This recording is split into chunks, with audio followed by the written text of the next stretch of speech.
사람들이 보통 하나님을 믿지 않는 이유 중에 가장 큰 것이 악의 문제입니다. 하나님이 계시다면 어떻게 악이 있을 수 있겠는가? 그리고 죄인, 악한 사람들이 어떻게 있을 수 있을까? 우리 그런 생각하잖아요. 인생을 살면서. 저런 사람들이 어떻게 있을 수 있을까?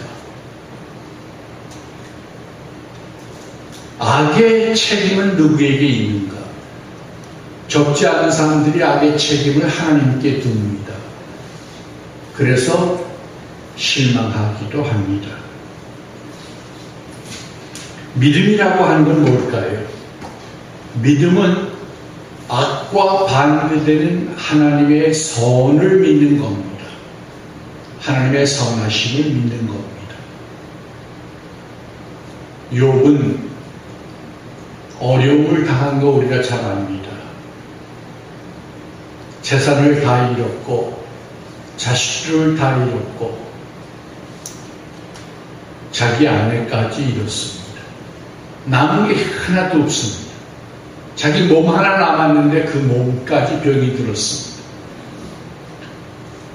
우리는 고난 중에 작은 것 하나만 와도 그 모든 자식들이 한꺼번에 한 날 죽었는데 우리 자식 중에 한 명만 죽어도 우리는 하나님을 원망할 겁니다. 그런데 이런 일이 어떻게 일어납니까? 최악의 일입니다. 그러나 여러분 잘 아시듯이 욥기 23장 10절을 보면 그러나 내가 가는 길을 그가 아시나니 그가 나를 단련하신 후에는 내가 순금같이 되어 나오리라.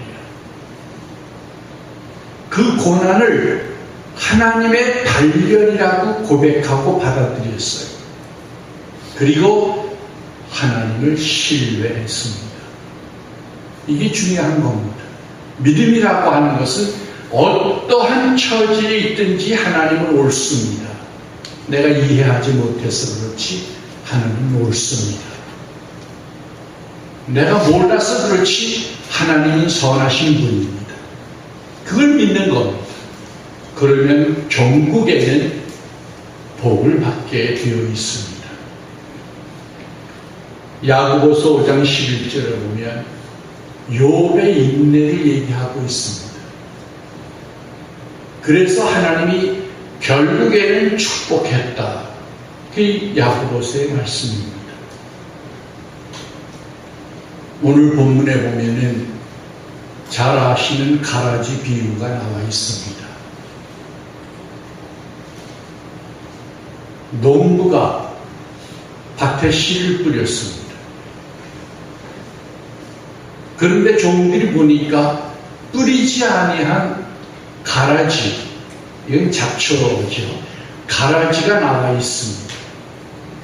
그래서 종이 주인에게 말합니다. 가라지가 나왔습니다. 그랬더니 주인이 원수가 그렇게 했구나. 그 종들이 우리가 지금 가서 뽑을까요? 가라지는 번식력이 상당히 강하답니다. 좋은 씨앗보다 더 강하답니다. 그 주인이 그냥 둬라. 둘 다 뽑다가 상할라. 그 뿌리가 엉켜있대요. 좋은 씨앗하고 가라지하고 엉켜있답니다. 그러니까 가라지를 뽑다가 좋은 씨앗까지 뽑아버리게 되는 겁니다. 나중에 주스대에 가서 정리하자. 먼저 가라지는 뽑아서 불에 사르고 그리고 알곡은 곳간에 넣기로 하자 하는 말씀이었습니다. 가라지는 중독성이 있고 유해하다고 합니다. 그것은 원수가 갖다가 뿌린 겁니다. 세상에는 악인과 선인이 함께 있습니다. 만약 하나님이 세상을 심판한다고 하면 둘 다 죽을 겁니다. 홍수가 나면 악인만 죽는 게 아니라 선인도 함께 죽습니다. 그래서 예수님의 비유 해석에 보면은 심판에 대해서 우리에게 말씀을 시사하고 있습니다. 심판의 때가 있다는 겁니다. 심판의 때가 있다. 이건 기독교 역사관입니다. 하나님은 인류를 심판하실 때가 있다. 우리는 늘 그렇게 질문하죠. 하나님 지금이 아닙니까? 지금이 아닙니까? 하나님 말씀하시기를 더 기다려라. 가라지 비유는 우리에게 기다림과 인내가 신앙에서 또 삶에서 필요한 걸 얘기하고 있습니다. 우리들의 상사가 못됐을 때, 그때 하나님은 아마 그렇게 말씀하실지 모릅니다. 선인과 악인이 함께 사는 세상이니 기다려라. 마지막 때가 올 것이다. 이 비유의 말씀 가운데서 우리가 함께 생각할 수 있는 건 재림, 심판이 늦어지는, 재림이 지연되는, 심판 때 예수님이 오시겠다고 했으니까요. 예수님을 기다리고 기독교인들이 기다리다가 지치는 거예요. 그래서 무슨 고백을 합니까? 언제까지입니까? 주여 언제까지입니까? How long? 언제까지입니까? 이게 신앙인들의 고백이 되었습니다. 심판이 더디 오기 때문입니다. 베드로 후서 3장 9절을 보면 주의 약속은 어떤 이들이 더디다고 생각하는 것 같이 더딘 것이 아니라 오직 주께서는 오래 참으사 아무도 멸망하지 아니하고 다 회개하기에 이르기를 원하시느니라 그랬습니다. 왜 심판하지 않을까요? 한 명이라도 더 구원 얻게 하려고. 그게 하나님의 인내라는 겁니다. 한 명이라도 더 구원이 여러분 전도해보면 알죠. 한 생명 예수 믿게 하기가 얼마나 힘듭니까? 다른 건 아주 쉬워요. 다른 건 말도 잘 듣습니다. 조금만 투자하면 결과가 옵니다. 그런데 이거 예수 믿게 하는 것만은 어렵습니다. 그건 왜 그렇게 잘 피해가고 그렇게 잘 안 듣는지 모릅니다. 그래서 하나님이 인내하신다는 겁니다. 한 심령을 위하여. 이 말씀은 우리에게 판단 보류할 것을 알려주고 있습니다. 판단을 보류해라. 우리들이 쉽사리 결정해버리고 판단해버릴 때가 많죠. 근데 그 판단을 보류해야 합니다. 유보해야 합니다. 그리고 신앙이라고 하는 것은 기다림과 인내입니다. 인내 없이는 아무 열매도 거둘 수 없습니다. 농부가 만약에 씨를 뿌리고 성질이 급해서 당장 뽑아버렸다고 하면 아무것도 거두지 못할 겁니다. 인내가 필요합니다. 성경은 마지막 때가 있다고 말씀하고 있습니다. 알면 인내하기가 더 쉽지요. 모르면 인내하기가 어렵습니다. 농부가 곡식을 자랄 때가 있다, 가을에 가서 거두는 것이다 라고 하는 걸 알면 오늘 인내하기가 쉽습니다.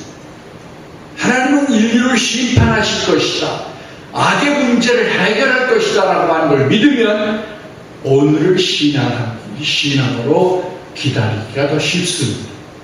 그래서 하나님이 마지막 때가 재림의 날이 있다는 걸 가르쳐 주신 겁니다.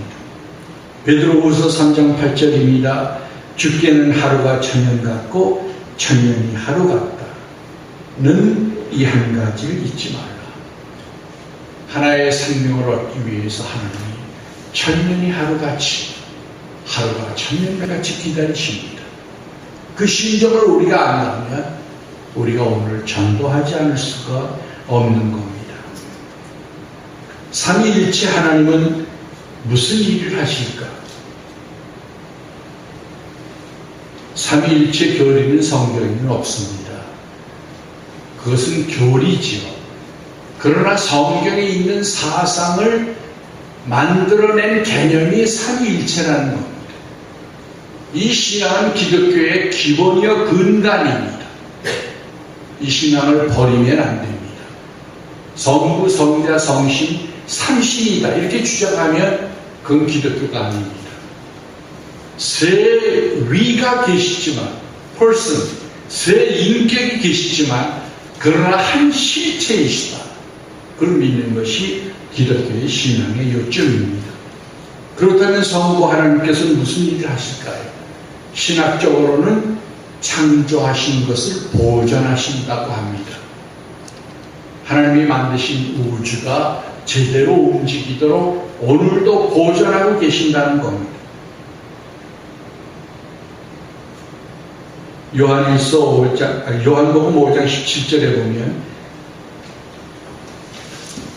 베데스다라고 하는 못에 여러분 잘 아시죠? 38년 된 환자가 있었습니다. 그 못에 천사가 와서 물을 움직이게 하면 맨 먼저 들어가는 사람이 치료를 받았는데 이 환자는 도저히 갈 수가 없습니다. 다른 사람들이 먼저 가기 때문이죠. 그런데 이 환자가 예수님을 만납니다.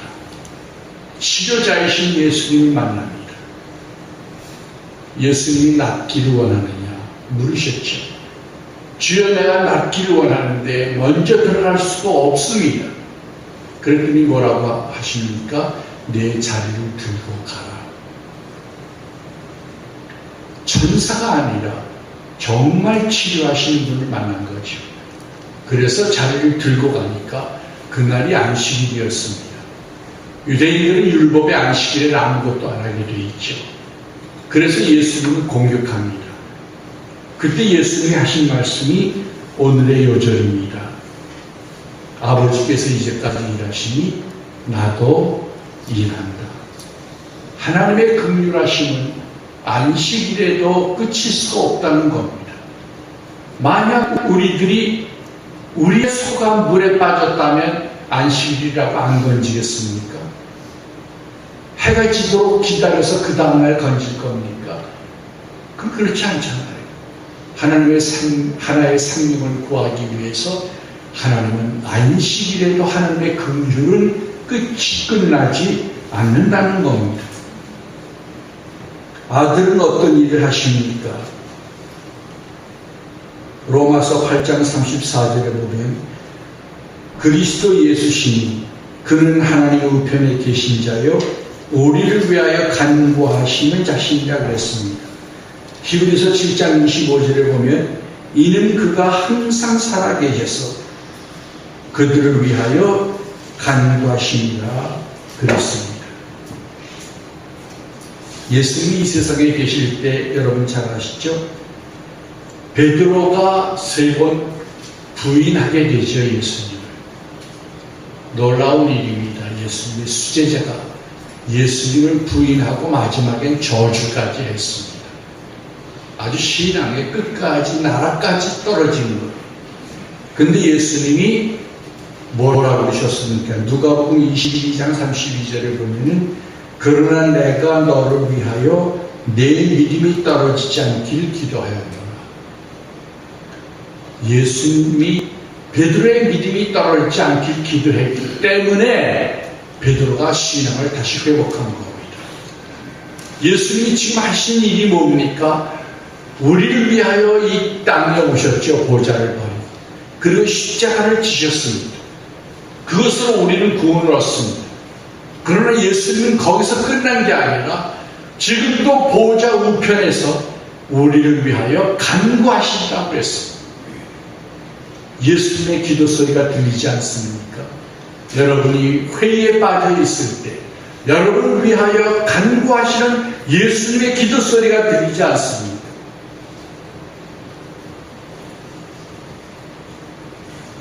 성령님은 우리를 위하여 뭘 하실까요? 로마서 8장 16절입니다. 오직 성령이 말할 수 없는 탄식으로 우리를 위하여 친히 간구하시느니라.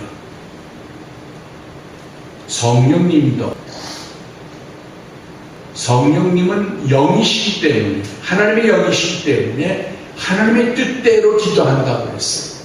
우리의 기도는 대개 육에서 하는 기도들이죠.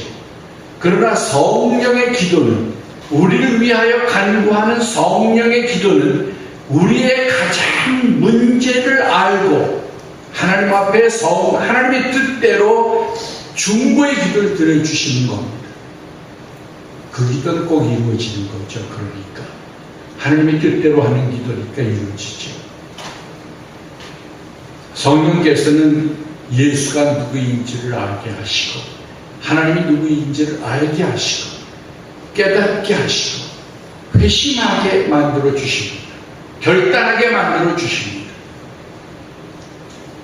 그리고 성령은 우리가 인생을 사는 동안에 예수님이 우리에게 보내신 돕는 자가 되십니다. 헬퍼, 영원한 돕는 자이십니다. 우리가 성령의 역사를 자꾸 잊어먹고 나 혼자 살고 나 혼자 힘든 줄로 아는데요, 그게 아니라 성령님이 나와 함께 짐을 지고 계신 겁니다. 그것을 기억해야 합니다. 가라지의 비유는 시간에 대해서 얘기하고 있습니다. 시간이 뭘까요? 많은 사람들이 시간은 하나님의 시인이요, 종이라고 했습니다. 하나님의 종이다. 시간이 심판이라는 뜻입니다. 시간은 재산입니다. 누구나에게 주어진 재산입니다. 히브리인들은 시간을 얘기할 때 우리는 과거, 현재, 미래 이렇게 얘기합니다. 그런데 히브리인들은 성경이 히브리의 사상 근저에서 기록됐으니까요, 히브리인들은 미래, 현재, 과거로 시간을 거슬려 생각한다고 합니다. 우리와는 다른 거죠. 날 계산하는 것도 우리는 아침부터 점심, 저녁이지만 그 사람들은 저녁부터 시작하게 됩니다. 하나님의 시간은 무엇일까요? 하나님의 시간은 씨앗이 열매 맺게 하고 과일이 열매 맺게 하는 시간들입니다. 우리는 농부는 씨를 뿌릴 뿐이지만 하나님의 시간이 곡식을 거두게 만들고 과일이 있게 만들어 주십니다. 아이들은 어른이 되기를 바랍니다. 애들에게 물어보면 어서 커서 어른이 됐으면 좋겠어요 그러죠. 뭣도 모르고 바라는 거죠. 아이들이 어른이 되게 하는 건 하나님의 시간입니다. 하나님의 시간은 기도를 성취하게 만듭니다. 우리가 기도하면 하나님께서 일하셔서, 기도를 하나님께 드리면 하나님이 받으셔서 일하셔서 우리들의 기도를 성취시켜 주십니다. 하나님의 시간은 꿈을 이루어 주십니다. 어린이가 갖고 있는 꿈이 나중에 실현됩니다. 하나님의 시간은 죄인이 의인이 되게 만들어 주십니다. 오늘 죄인이지만 그 속에서 하나님이 일하시는 역사를 볼 수 있어야 합니다. 저 사람은 나중에 하나님의 훌륭한 자녀가 될 거예요. 그 비전을 본 사람만이 전도할 수 있습니다. 오늘 악하니까 이 사람은 망할 거예요. 그렇게 생각하면 하나님의 시간이 없는 거죠. 하나님의 시간은 죄인들을 반드시 회개시켜 놓고 말 겁니다. 병자를 건강하게 만드는 것이 하나님의 시간입니다. 제가 그 대상 고진 때문에 입원을 해 있었는데, 일주일 입원을 했는데 치료를 하죠. 이제 그 의사의 오더에 따라서 간호사들이 와가지고 치료를 하는데 무슨 생각을 떠오르냐 하면, 제가 그 하는 일은 별로 없어요. 입원해가지고 하는 일을. 아침에 와서 그 사람들이 해야 할 일을 하고, 점심에 해야 할 일을 하고, 저녁에 해야 할 일을 하고 갑니다. 나머지 뭡니까? 하나님이 일하시는 겁니다. 밤이 다 잠자는 시간에 하나님이 일하십니다. 그래서 병자들이 치료를 받고 건강하게 됩니다. 오늘 환자지만 하나님의 시간에 의하여 건강한 사람이 됩니다. 교만한 자를 하나님은 겸손하게 만드십니다. 이스라엘 사람들이 광야를 통과하지 않고도 팔레스틴에 갈 수 있었는데 하나님은 광야길로 인도하셨죠. 신명기 8장 3절인가 너를 낮추시며 너를 줄이게 하시며 하신 것은 사람이 떡으로만 사는 것이 아니요 여호와 입에서 나오는 모든 말씀으로 사는 줄 네가 알게 하려 하십니다. 교만한 자를 하나님의 시간을 가만히 두지 않고 끝내는 겸손한 자로 만들어 주십니다. 하나님의 시간은 신앙인을 성화시켜 줍니다. 오늘 믿어서 결실을 보는 게 아니라 하나님의 시간에 맡겼을 때에 그는 의인이 됩니다. 의인의 강도는 역사하는 힘이 많다고 그랬습니다. 신앙의 연조가 있으면 의인이 되어야 합니다. 말씀대로 인격이 빚어져 나아가야 합니다. 사람이 달라져야 한다는 거죠. 예수님 공로로 은혜로 구원을 얻습니다.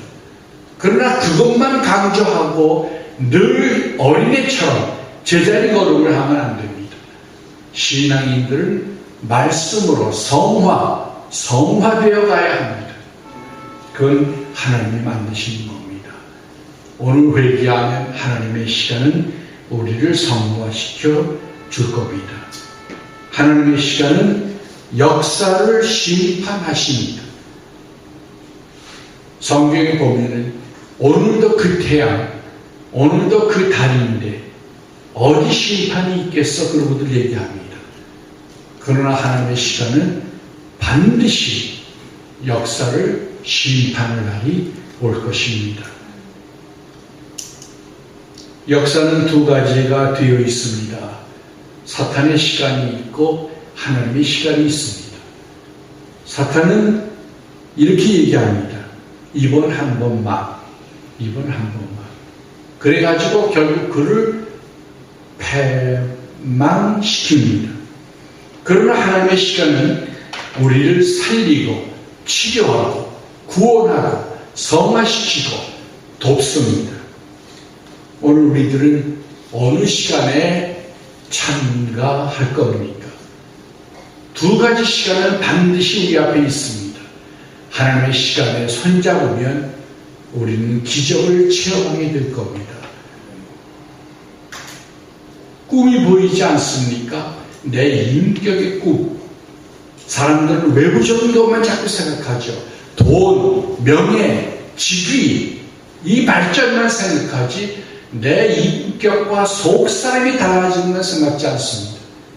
바울은 그랬죠. 고린도후서 4장 16절에서 내 겉사람은 후패하지만 속사람은 날로 새로워진다. 이게 우리들의 과제입니다.